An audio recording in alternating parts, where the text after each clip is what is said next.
صغر میں تیری ماں آجا چاند میرے، تیری پیاس میں بجھاؤں صغر میں تیری ماں۔ بیٹا تمہارا قاتل میرے سامنے کھڑا ہے، جانے کیوں ہنس رہا ہے، چادر بھی لٹ چکی ہے، کس طرح چھپاؤں اصغر میں تیری ماں۔ اعوذ باللہ من الشیطان الرجیم، بسم اللہ الرحمن الرحیم۔ اللہم کل ولیک الحجۃ ابن الحسن صلواتک علیہ وعلی آبائہ فی ہذہ الساعہ وفی کل ساعہ ولیا وحافظا وقائدا وناصرا ودلیلا وعینا حتی تسکنہ ارضک طوعا وتمتعہ فیہا طویلا برحمتک یا ارحم الراحمین۔ اللہم صلی علی محمد وآل محمد وعجل فرجہم۔ السلام علی الحسین وعلی علی ابن الحسین وعلی اولاد الحسین وعلی اصحاب الحسین۔ السلام علیکم عزاداران حسین، it's me your host Syeda Anam Fatima Naqvi from Wilayat T V USA Lahore studio. مومنین، this is the 5th night of Muharram. We will shed more tears. We will shed tears for all the martyrs of Karbala. We will remember their sacrifice. Certainly, Muharram is the month in which we must give our salam and salutations to the mothers who gave the lives of their infants to save Islam. How can we forget the sacrifice of Bab al-Hawaij, Hazrat Ali Asghar alayhi salam? How can we forget the sacrifice of Hazrat Aunu Muhammad alayhi salam? How can we forget the sacrifice of Hazrat Muhammad and Ibrahim, the sons of Bibi Ruqayya? From their martyrdom, this Karbala's journey was started. Tonight, the 5th night of Muharram al-Haram, we will be discussing with you the exchange of letters between Sayyid al-Shuhada and Ubaidullah ibn Ziyad, Umar ibn Saad, because in the 4th night of Muharram, we were telling you in the plains of Karbala, Imam Hussain alayhi salam had a meeting with Umar ibn Saad. He advanced against Imam Hussain alayhi salam, and we saw that he had a soft corner for Sayyid al-Shuhada, but still he was greedy for the appointment letter. He wanted to be appointed to a place which is called Ar-Ray. رے پہ اس قدر حکومت کا لالچ کہ آپ رسول خدا کے نواسے کو نہیں پہچان رہے، آپ وقت کے امام کی آڑے آ رہے ہیں، ان کے خلاف کھڑے ہو رہے ہیں، دنیاوی لالچ اور حرص بہت بڑھ گیا۔ اس پروگرام میں، اس مجلس اعزاء میں کوشش یہ رہے گی کہ جتنا ہم نے آپ سے ڈسکس کیا اب تک، کربلا کی لمحہ بلمحہ روداد عزاداران حسین سے شیئر کریں۔ ہم سب جانتے ہیں کربلا کے شہداء کی قربانیاں، لیکن مقصد یہ ہے کہ ہم سمجھیں کہ محرم کی اگر 5 تھی کربلا میں تو کیا واقعات ہو رہے تھے میدان کربلا میں which led us towards the martyrdom of سید الشہداء۔ کون سے محرکات تھے جو ہمیں عاشور کی طرف لے کے جا رہے ہیں۔ Now the night of Ashur is very close. Martyrdom of Bab al-Hawaij Ali Asghar is very close. And tonight we will dedicate this night to Hazrat Ali Asghar alayhi salam. آج ہم کربلا کے اس مجاہد کے نام یہ 5 محرم کی رات کریں گے کہ جو تبسم علی اصغر ہے، وہی علی اصغر کا تیر ہے، جو کہ انہوں نے دشمن کے سینے میں ایسا پیوست کیا کہ اسلام تو فتح پا گیا اور آج تک دلوں پہ راج ہے، دلوں پہ حکومت امام حسین کی ہے، اور یزیدیت کے چہرے پر علی اصغر کا تبسم ایک زوردار تماشا مارتا رہ گیا، اور آج تک ہم یاد کرتے ہیں اسی بہادری کو، وہی ننھے علی اصغر کی شجاعت آج تذکرہ کریں گے آپ کے ساتھ۔ اس سے پہلے کہ گفتگو کا آغاز کریں، آج کی مجلس بنام شہداء شروع کریں۔ اے کربلا بتا علی اصغر کہاں گیا؟ کچھ الفاظ آپ کے ساتھ کربلا کے لیے، کربلا کی یاد میں عرض کروں گی، جہاں پہ تمام شہداء کا تذکرہ ہے بنظرانہ عقیدت شہداء کربلا۔ اے کربلا بتا علی اصغر کہاں گیا؟ تیرے ستم وہ حلق پر کھا کر کہاں گیا؟ کہتی تھی ام فروا کہ کربلا بتا، نوشاد بن کے قاسم شبر کہاں گیا؟ جس کے جگر سے کھینچی تھی برچھی حسین نے، ہائے وہ نوجوان شبیہ پیمبر کہاں گیا؟ حیدر کی یادگار و علمدار فوج شاہ، حیدر کی یادگار و علمدار فوج شاہ، وہ کربلا کا زیغم و صفدر کہاں گیا؟ اے وقت عصر یاد ہو تجھ کو تو یہ بتا، گھوڑے سے گر کر سبتے پیمبر کہاں گیا؟ موج فرات سر کو پٹک کر یہ کہتی تھی، موج فرات سر کو پٹک کر یہ کہتی تھی، اے کربلا بتا وہ پیاسوں کا کارواں کہاں گیا؟ السلام علیکم۔ خواہر عروج مجلس باب الحوائج علی اصغر علیہ السلام ہے، اور ہم آپ سے تذکرہ علی اصغر تو کریں گے، علی اصغر باب الحوائج ہیں اور ان کی جرت کو ہمارا سلام ہے۔ ایسا موضوع گفتگو ہے کہ جو دشمن کے بھی دلوں کو لرزا دے اور ہر خاص و عام کی آنکھ اشکبار ہو جائے۔ علی اصغر وہ عنوان ہے جو کہ اپنے ایک تبسم سے فوج اشقیاء کو رلا گیا۔ لیکن اس سے پہلے کہ ہم باب الحوائج کے تذکرہ کی طرف آئیں،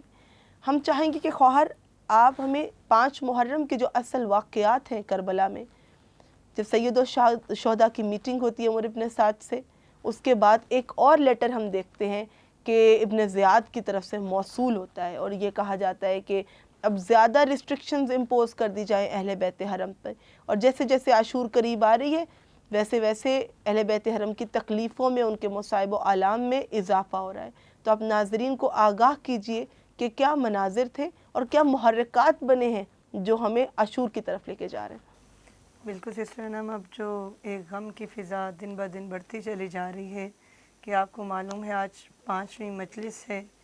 باب الحوائج شہزادہ علی اصغر کے نام، اور جو جس طرح سے آپ نے کہا کہ جس طرح سے دن گزرتے جا رہے ہیں، شہادتیں قریب ہیں، عاشور کا دن قریب ہے، اور 5 محرم کے جو واقعات ہیں اور ایک خط کا سلسلہ جو پہلے سے شروع ہے، پہلی محرم سے شروع ہے، آج بھی امام حسین علیہ السلام کی جو ہم نے ملاقات عمر ابن سعد کے ساتھ جو ہے اپنے خواتین و حضرات عزاداران حسینی کے ساتھ اس کو شیئر کیا تھا، آج بھی اس تمام گفتگو کے بعد عمر ابن سعد ایک 5 محرم کو ایک خط تیار کر رہا ہے، اور یہ خط یہ چاہتا ہے کہ ابن زیاد تک پہنچے اور یہ جو تمام معاملہ جو ایک آگ پکڑے ہوئے ہے، ایک شعلہ اور چنگاری کی صورت اختیار کیے ہوئے ہے، یہ ٹھنڈا پڑ جائے، اس کا دین بھی خراب نہ ہو، اس کا دین بھی رہ جائے، اور سید الشہداء کو بھی یہاں سے جانے دیا جائے۔ اب اس خط کی تیاری کیا کہ بارہا ہم کہتے ہیں کہ یہ وہی خطوط ہیں کہ جس میں حمد باری تعالیٰ، پھر جناب رسول خدا کا نام اور پھر سلامتی بھیجی جاتی ہے۔ خط کا آغاز تو پروردگار کے نام سے کیا جاتا ہے، محمد اہل بیت محمد پر درود سے کیا جاتا ہے، لیکن یہی ہمارے لیے ایک لیسن ہے کہ شمر نے بھی اپنے وقت کے امام کو دیکھا تھا پر معرفت نہ رکھی تھی، اور ہمارے لیے کربلا ایک عظیم درسگاہ ہے۔ کیوں ہم اپنے ناظرین کو بار بار تاریخ کی اوراق پلٹ کر کہنے والا کہہ سکتا ہے کہ کیا فائدہ کہ اگر اب میں تاریخ میں جا کے پڑھوں کہ what exactly happened there in Karbala, لیکن یہ کس قدر اہم ہے کہ کربلا کے ایک ایک کردار، چاہے وہ ایک دشمن کا کردار تھا، تو اب ہمیں پہچاننے کی ضرورت ہے۔ خدا نہ خواستہ کہیں ہم میں تو وہ عنصر موجود نہیں، کہیں ہمارے کردار میں وہ ایسی خامی تو نہیں کہ ہم امام کو جانتے ضرور ہیں اور ہم کہنے کو ان کے پیروکار بھی ہیں اور کہنے کو ہم منتظر امام بھی ہیں، کیا عصر میں ہم ان کے ظہور میں حائل ایک رکاوٹ تو نہیں بن رہے؟ جو کہ ہم دیکھتے ہیں کہ ہر خط کا آغاز محمد و اہل بیت محمد کی اور پروردگار کی شان سے کیا جاتا ہے، لیکن آخر کار ارادہ قتل حسین علیہ السلام، ارادہ قتل حسین علیہ السلام پہ۔ تو عروج کیا یہ اس لیٹر کا رسپانس کیا تھا اور اہل بیت حرم پہ اب اس نے کیا حکم جاری کیا کہ ایک تو بیاباں میں لے آئے خانوادہ رسول کو، اور بھی ظلم و ستم کرنا چاہتے ہیں؟ کیسا امتحان ہے یہ اس لشکر حسینی کا؟ سسٹر انم، جس طرح معلوم ہے کہ پانی ابھی سے ہی جو ہے فرات پر عمر ابن سعد کا جو ہے وہ پہرا ہو چکا ہے اور پانی کو بند کرنے کا حکم نامہ بھی جاری ہو چکا ہے، لیکن اب جو پہلے تفصیل بیان کرتی چلو عمر ابن سعد کی اس خط کی جو امام سے ملاقات کے بعد یہ خود تیار کر رہا ہے، اس کے بعد اس خط کو ڈسکس کریں گے جو عمر ابن سعد کو ابن زیاد نے قاصد کے ہاتھ بھیجا ہے۔ اب اس خط میں جو ہے اس نے کاغذ قلم اور دوات کو جو ہے طلب کیا، اور اس کے بعد خط کیا ہوا کہ اما بعد حمد خدا اور تعریف مصطفیٰ صلی اللہ علیہ وآلہ وسلم، امیر کو معلوم ہے کہ خدا بند کریم اور واجب التعظیم عہد نے ہماری مراد کو پورا کر دیا ہے۔ مراد کی تفصیل دیتی چلوں، مراد یہ کہ حسین ابن علی کو اس صحرا اور بنجر زمین پر روک دینا اور کہیں اور جانے نہ دینا، اس مراد کو پورا کیا اور ہمارے دلی مقصد کو بھی پورا کیا ہے۔ اور وہ جو آگ بھڑک رہی تھی اسے گھر تک جل جاتے کہ جو آگ حجاز سے عراق تک کا شعلہ ور تھی اسے خدا نے بجھا دیا ہے، کہ وہ باتیں جو دونوں جانب سے مختلف تھیں ان پر تفتیش تھی۔ اب یہ جو تشویش کا اظہار کیا جا رہا ہے کہ جس میں ابن زیاد کو وہاں سے بھڑکایا جاتا ہے اور عمر ابن سعد چاہتا ہے کہ کسی قسم کی جنگ نہ ہو۔ اب یہ خط کا جو ہے ایک تفصیلی مطالعہ کیا جائے تو اس کا مقصد یہ ہے اس خط میں کہ یہ اس کو قائل کرنے کی کوشش کر رہا ہے کہ جو تم چاہتے تھے، جو تمہاری دل مراد تھی وہ اب پوری ہو چکی ہے، اس سے مزید کچھ کرنے کی ضرورت نہیں ہے۔ کہ یہاں پر اس سب چیزوں کو روک دیا جائے کہ تم چاہتے تھے کہ امام کہیں اور نہ جائیں، تم چاہتے تھے کہ ان کو ایک بے آب و گیا بنجر زمین پر روک لیا جائے، پانی کے اوپر پہرے بٹھا دیا جائیں، تو اس سے مزید اب کافی ستم ہو چکا، بالکل، اور اب اس کو روکا جائے کیونکہ یہ اپنے ہاتھوں کو نواز رسول کے خون سے رنگین نہیں کرنا چاہتا، لیکن بار بار اس کا لالچ آڑے آ جاتا ہے۔ بالکل، اب یہ کہتا ہے کہ یہ فتنہ کی آگ جو ہے وہ ٹھنڈی ہو چکی ہے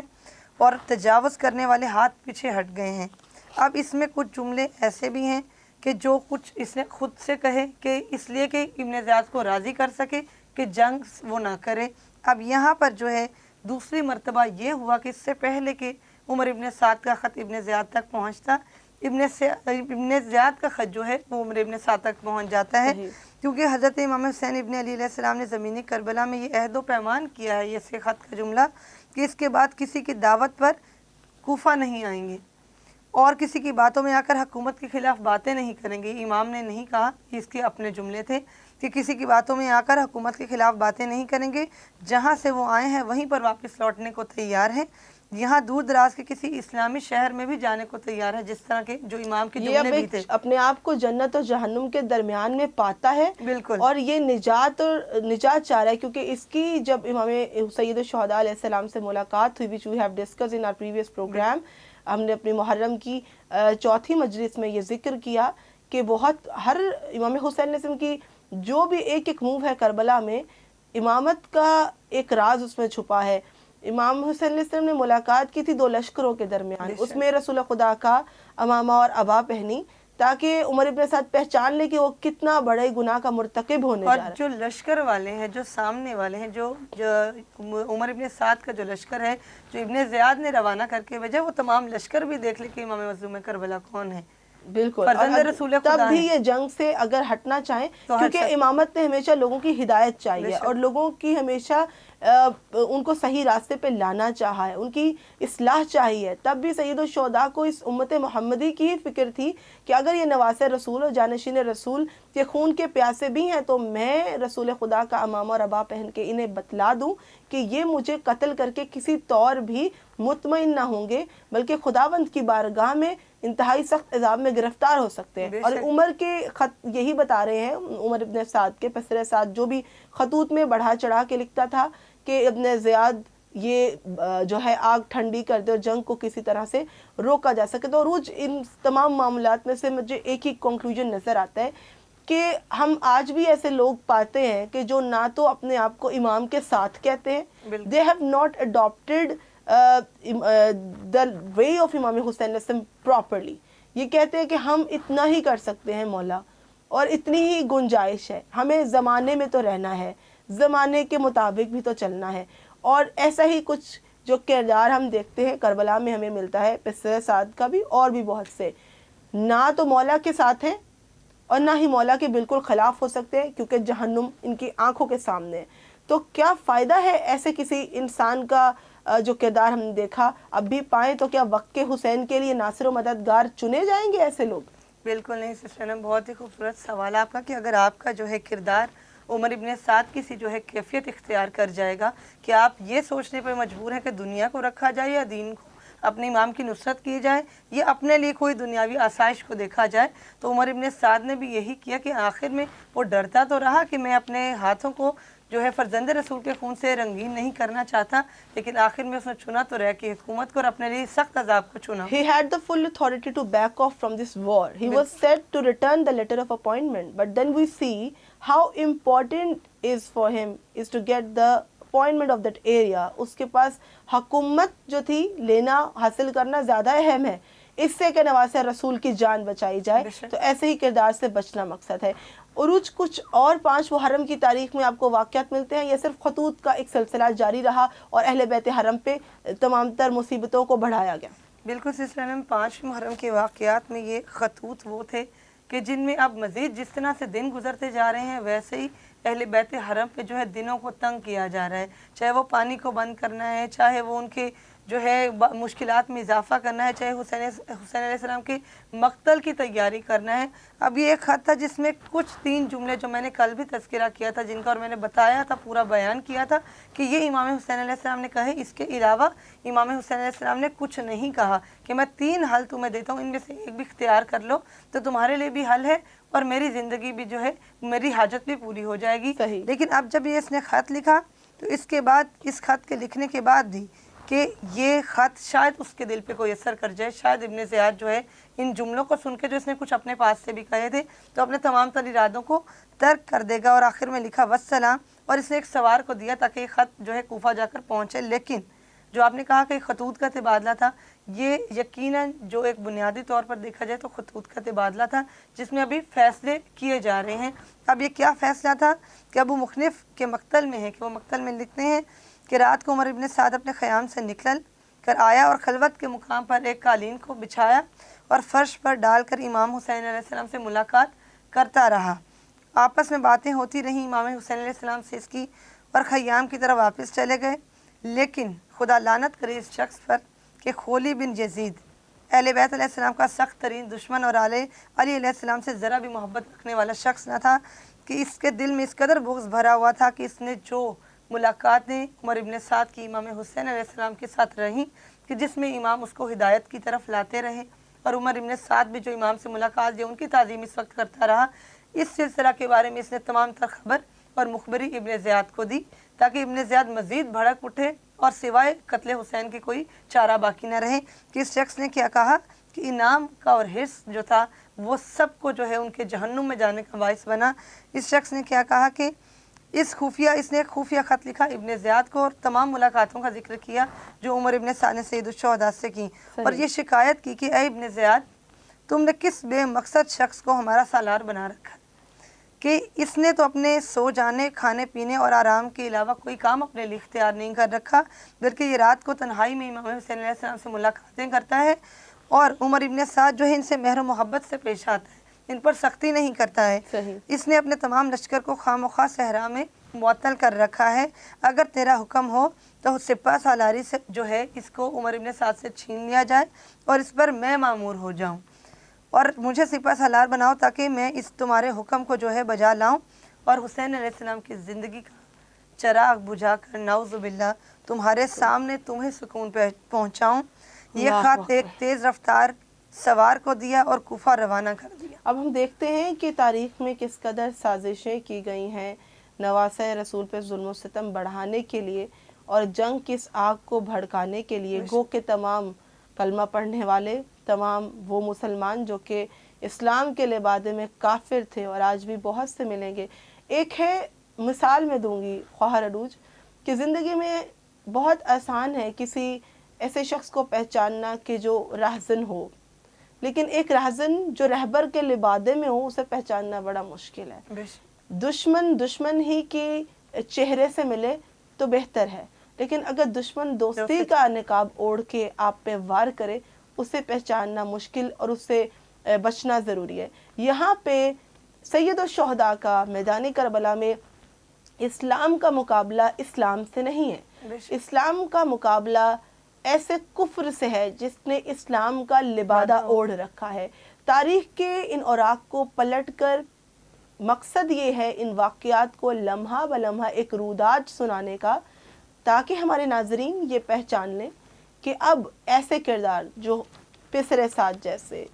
لعنت اللہ علی القوم الظالمین، یہ خولی جیسے، اور تمام بہت سے ایسے لوگ جو کہ ہر دن کے ساتھ ساتھ امام مظلوم پہ مصیبتوں کو بڑھائے جا رہے ہو اور سازشیں کر رہے ہیں، یہاں تک کہ الفاظ بدلے جا رہے ہیں، یہاں تک کہ حالات کو بدلا جا رہا ہے، حقیقتوں کو مینیپولیٹ کر کے پیش کیا جا رہا ہے حکومت کے آگے، تاکہ جس کا دل چاہے وہ پہلے اپنے ہاتھوں کو رنگین کر لے، آقا و مولا کے خون سے، یہ جانتے ہوئے بھی کہ وہ نواسہ رسول، اور یہ خلی کا اپنا کینہ تھا اہل بیت حرم کے خلاف. بس یہ کہوں گی کہ کربلا اگر مباہلہ دیکھا جائے، غدیر دیکھا جائے، اور جتنی بھی فتوحات اسلامی جو کہ مولا کائنات علیہ السلام نے وہ جنگ جو حضرت محمد مصطفیٰ صلی اللہ علیہ وآلہ وسلم رسول خدا کے ساتھ جتنی فتوحات حاصل کی، بدر و حنین تھی، اس کے بعد جتنے مباہلہ میں بتایا کہ یہ اہل کساں ہیں، اور اس کے بعد جب نکاح بی فاطمہ زہرا مولا کائنات ہوتا ہے غدیر، تو یہ تمام تر کینہ، تمام تر بغض، جتنے فخر و مباحات جو بھی اہل بیت کو اللہ تعالیٰ نے تعظیم بخشی ہے، وہ کچھ لوگ جو تھے ہضم نہ کر سکے، اور اس دن سے اس کو اپنے سینے میں پال رہے تھے کہ اتنا تمام عزت تو اہمیت اہل بیت حرم کی کیوں. اور ہم نے اپنے ہر معصوم کے زمانے میں دیکھا کہ ان سے گن گن کے اسی چیز کے بدلے لیے گئے کہ جو عزت اللہ تعالیٰ نے ان کو عطا کی تھی. بے شک سسٹر انم، اسی طرح سے کہ ایک جلسی فیکٹر تھا، ایک حسد، بغض و کینہ تھا. اسی لیے دین اسلام میں حسد کی سخت طور پہ ممانعت کی گئی ہے کہ یہ حسد وہ چیز ہے کہ جو کسی شخص آپ کو قتل کرنے پر بھی آمادہ کر سکتا ہے. دوسرا لالچ، اب یہ حکومت کا لالچ اتنی بری چیز ہے کہ جو آپ کو اپنے وقت کے امام کے خلاف لا کھڑا کرے. اور بے شک اسی طرح سے کہ اور یہ بھی بتایا تھا ہم نے کہ یہ بتانا اور آپ کو سمجھانا مقصود ہے کہ یہ سب کچھ تو تھا ہی، یہ عناصر تھے اس کے پیچھے، یہ وجوہات بنی، ایک جو اہل بیت حرم کو جو پروردگار عالم کی طرف سے ایک عزت تھی، خانوادہ رسول خدا جو ہے قرار پائے. لیکن اس کے علاوہ دشمنی، کوئی ذاتی دشمنی نہیں تھی مظلوم کربلا سے. تمام مشکلوں سے، تمام مصیبتوں سے، ہر قسم کی دشمنی سے ہٹ کر دشمنی تھی تو صرف تخت و تاج کی، دشمنی تھی تو صرف اس بات کی کہ جس نے یہ چاہا کہ دین اسلام کو اپنی مرضی سے جہاں چاہے موڑا جائے، دین اسلام کا چہرہ مسخ کر دیا جائے، خدا کے حلال کو حرام اور حرام کو حلال قرار دیا جائے، کہ وہ دین نہ رہے کہ جو خدا نے رسول خدا کو دیا تھا، رسول خدا نے آخری پیغمبر کی حیثیت سے لوگوں تک پہنچایا. اب وہ اسلام زندہ رکھنا ہے تو صرف خانوادہ رسول کو، اب وہ اسلام کو بچانا ہے تو صرف زینب عالیہ کو چادر دے کر، اب وہ اسلام بچے گا تو صرف فرزند رسول اپنی سر کو کٹا کر اپنے تن سے جدا کر کے وہ اسلام بچائے گا، یا اس کے اصحاب کو قربان کیا جائے گا، یا اولاد حسین کو قربان کیا جائے گا. تو اس کی قربانی، اس دین کو بچانا صرف سید الشہداء کے ہاتھوں پر اس وقت انحصار کرتا ہے کربلا کے میدان میں، کیونکہ بغض و کینہ ایک طرف. لیکن پھر بارہا جو آپ سے سوال کرے مومنین و مومنات، اس سے بتائیے کہ سید الشہداء کی یزید خود تسلیم کرتا ہے کہ میری حسین تم سے کوئی دشمنی نہیں. دشمنی ہے، دشمنی امام حسین علیہ السلام سے نہیں، یہ دشمنی اسلام سے دشمنی ہے، یہ دشمنی شریعت رسول خدا سے ہے، جس میں بدل کی جب اس نے چاہت کی، اور جب خدا کے حلال کو حرام اور حرام کو حلال کرنا چاہا تو یہ ذات اقدس مظلوم کربلا کو منظور نہ تھا. اور نانا کے دین کی حفاظت، رسول اللہ کے دین کی حفاظت ہر دور میں ہمارے ہر امام، ہمارے ہر معصوم کرتے آئے ہیں. اور اس دین کو آج اگر پھر وہ بات کہ سنو اذان تو سمجھو حسین زندہ ہے، اور انشاءاللہ لبیک یا حسین، صدا حسین علیہ السلام کا ہی ذکر رہے گا تا قیامت، حسینیت ہی رہے گی. حسین دلوں پہ حکمرانی کرتے ہیں، تخت و تاج کا کوئی صحرا نہیں چاہیے، حسین والوں کو دلوں پہ حکمرانی چاہیے. بے شک سسٹر انم، ہمارا آپ ایک بہت ہی خوبصورت جو ہے لفظ استعمال کرتی ہیں اور بیان کرتی ہیں کہ ہم لمحہ بہ لمحہ جو ہے واقعات کربلا اپنے جو ہے مومنین و مومنات سے شیئر کر رہے ہیں. تو لمحہ بہ لمحہ کا مقصد اور لفظ بہ لفظ کا مقصد کیا ہے کہ آپ کو یہ اگر ہم کہتے ہیں کہ اصحاب حسین عصر عاشور جو ہے امام مظلوم کربلا اپنے اصحاب کے ساتھ شہید ہو گئے، یہ ایک جملہ ہے، اس میں تمام تر مجلس ہیں. لیکن آپ نے ایک جملہ تو سن لیا، لیکن آپ کو معلوم ہے کہ کس قسم کی تیاری کی گئی، کہ آپ کو معلوم ہے کہ کس قسم کی گفتگو استعمال کی گئی، وہ کس قدر مصائب و آلام کا جو ہے. اور ہم نارملی ہم تمام تر فیکٹرز سے آگاہ بھی نہیں ہوتے. میں یہ سمجھتی ہوں کہ یہ بہت ضروری ہے ہماری نیو جنریشن کے لیے بھی. if they are watching our program, it's very important for you to go back in the history and study that which were the main causes, which were the main factors which led us towards the tragedy of Ashur and Karbala, because now this is the time we have to defend, we have to be with the Hussein of our time, Imam Zamana Ajjal Farajum, Allahumma salli ala Muhammad wa ali Muhammad Ajjal Farajum. ہمیں اپنے امام کے ساتھ ہونا ہے، وقت کے امام کے ساتھ ہونے کے لیے ہمیں یہ سمجھنا ضروری ہے کہ پہلے معصومین پہ جو ظلم و ستم ڈھائے گئے، کیسے کیسے ظلم ہوئے، اور اب ہمیں نہیں ہونے دینے. اور اگر ہمیں جس طرح سے ہم کریکٹر آف عمر ابن سعد کو ڈسکس کرتے ہیں تو ہم ڈرنا چاہیے، ہمیں خوف کھانا چاہیے. ایسے لالچ اور ایسے ہمارا حصے. پیغام یہی ہے کہ اگر آپ دیکھتے ہیں کہ آپ میں وہ خصوصیات، آپ میں وہ کوالٹیز پائی جاتی ہیں کہ جو ان لوگوں میں تھے کہ جو قتل حسین میں شامل تھے، تو پروردگار عالم سے استغفار کیجیے اور اپنے وقت کے حسین کی لشکر میں شامل ہونے کی دعا کیجیے اور اپنے آپ کو ایسا بنائیں کہ مولا خود آپ کو کہیں کہ آپ ان کے لشکر کے سپاہی ہیں. سسٹر انا، میں 5 محرم کے واقعات میں سے اس خط کا تذکرہ کروں جو عمر ابن سعد نے تو اپنا خط جو ہے وہ کوفہ روانہ کیا، لیکن اس سے پہلے جو اس کی شکایت کی گئی اس کے سلسلے میں اس جنگ کی آگ کو بھڑکانے کے لیے جو ایک اور خبر پہنچی تھی عبید اللہ ابن زیاد. بالکل، اب یہ خط جانے سے پہلے جو تیار کیا گیا ہے عمر کی طرف سے، اب اس سے پہلے ایک خط آ چکا ہے اس کی شکایت کرنے پہ. تو وہ خط کیا آیا ہے کہ ابن سعد نے جو خط کیا اور کھولا تو کیا سطر تھی وہ پہلی: ابن سعد، مجھے معلوم ہے کہ تم رات کی خلوت میں حسین علیہ السلام سے ملاقاتیں کرتے ہو اور دیگر تمام کاموں کا بھی مجھے علم ہے کہ جو تم کربلا میں کر رہے ہو، کہ رات کے اندھیرے میں تمہاری جو ملاقاتیں ہیں مجھے ان کا تمام حال معلوم ہے. بس جو ہی میرا یہ خط پڑھو تو فوراً حسین اور اس کے اصحاب سے یزید کی بیعت لے لو، اور اگر بیعت سے انکار کریں تو ان پر پانی بند کر دو اور ان کو پیاس سے نڈھال ہونے دو، اور پھر اس سے بھی جنگ کرو اور حسین اور اس کے اصحاب کو سر کو میری طرف بھیج دو. کہ اس شخص نے اس طرح سے دن گزر رہے ہیں، اس طرح سے بغض و کینہ میں اضافہ ہو رہا ہے، اور وہ شخص جو امام حسین علیہ السلام سے کسی قدر بھی ان کی تعظیم رکھ رہے ہیں یا خوف رکھتے ہیں، ان کو بھی اب اس بات پہ آمادہ کیا جا رہا ہے کہ اگر تم نے نرمی برتی، اگر تم نے ان کی تعظیم کی، اگر کچھ کیا اور ہمارا کہا نہ مانو تو تمہارے ساتھ جو ہے تمہیں دنیاوی جن چیزوں کا وعدہ کیا گیا ہے وہ میسر نہیں کی جائیں گی. بلکہ یہاں پر پانی کو بند کرنا، یہاں پر اصحاب حسین پر سختی کرنا، بلکہ یہاں سے ان کو پیاس سے نڈھال تک ہونے کا کہنے کے بعد یہ کہا ہے کہ اصحاب حسین کے سر اور حسین کے سروں کو میری طرف بھیجو. اس خط کو بتانے کا مقصد یہ تھا، اور یہ وہ آخری خط تھا کہ جس میں عمر ابن سعد کو یہ سمجھ آ چکا تھا کہ اب جنگ کے علاوہ ابن زیاد یا یزید کوئی صورت نہیں چاہتا، کہ اب اس کا جو ہے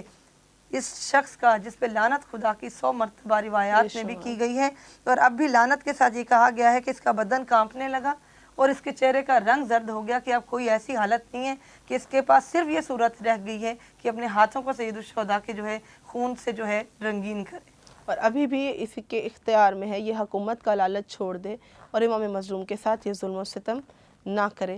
بس یہی کہ دنیا کا حرص اور لالچ آپ کو وقت کے امام کی نصرت کے لیے آمادہ نہیں کر رہا اور امام کے خلاف لا کھڑا کر دے. تو ایسے ہی کریکٹرز میں بچنا ہے. خواہر عروج بس تذکرہ کریں گے ہم کربلا کے شیر خوار کا، لیکن ایک بریک کے بعد ہم کربلا کے جتنے ہم نے 5 محرم کے واقعات اور محرکات جو کہ ہمیں عاشور کی طرف لیے جا رہے ہیں، لمحہ بلمحہ جو داستان ناظرین کے ساتھ شیئر کر رہے ہیں، بس اس پہ یہ آپ سے رائے چاہوں گی کہ یہ بتائیے گا کہ ہم نے جو ڈسکس کیے ہیں رولز اس میں کہ خط دیے جا رہے ہیں، امام حسین علیہ السلام کا سینہ بھی بوسے لیے جا رہے ہیں، ان کی تکریم بھی کی جا رہی ہے، اور اس بات سے ان کا رنگ بھی زرد ہوتا ہے کہ ہم نواسہ رسول سے جنگ کرنے والے ہیں. کون سی ایسی چیزیں ہیں جس سے یہ باز نہیں آ رہے ہیں اور ہر قدم کے ساتھ ساتھ مولا مظلوم پہ مزید پہرے، مزید پانی کا تنگ کرنا؟ کیا کہنا چاہیں گی کہ کربلا میں ہر شخص کا ایک مقصد تھا. کربلا میں بیبیاں بھی تھیں، کربلا میں شیر جواں ابوالفضل عباس علمدار بھی ہیں، کربلا میں شبیہ پیغمبر علی اکبر بھی ہیں، کربلا میں ہمارے پاس 72 گوہر ہیں امام مظلوم کربلا کہ وہ ایسے شیر ہیں کہ ان کے ہوتے ہوئے کوئی امام مظلوم پہ آنچ نہ آنے دیتا. تو جو پیاس سے نڈھال کیا جا رہا ہے، تو کیا بچوں کو لانے کا پھر کوئی خاص مقصد ہوگا کہ آج تک کربلا والوں کی پیاس کو ہم نے زندہ رکھا؟ تو بچوں کو میں دیکھتی ہوں کربلا کی ہسٹری میں کہ جب ہم پیاس کا تذکرہ کرتے ہیں اور پانی پہ پہرے کا تذکرہ کرتے ہیں، فرات پہ سختی اور وہ پہرے کہ اہل بیت حرم تک پانی نہ پہنچ سکے، تو وہ جو ننھے سادات کے بچے کربلا گئے تھے تو مجھے بار بار یاد دلاتے پھر کوئی خاص مقصد تھا. اگر وہ بچے نہ ہوتے، ان کی پیاس کا تاریخ میں تذکرہ نہ ہوتا، تو کہیں یہ بات دب نہ جاتی کہ کتنے دنوں کے پیاسے تھے اور فرات پہ پہرے تھے. بے شک سسٹر انم کے بہت سے بچے جو صحابہ حسین علیہ السلام کے بنی ہاشم کے بچے، کہ یہ کیفیت ایسی تھی کہ اب جی نہیں چاہتا یا زبان گوارا نہیں کرتی کہ کون سے ایام آ گئے ہیں کہ پہلی محرم، دوسری اور پھر آج 5 محرم کی مجلس، کہ یہ وہ مجلس ہے کہ جو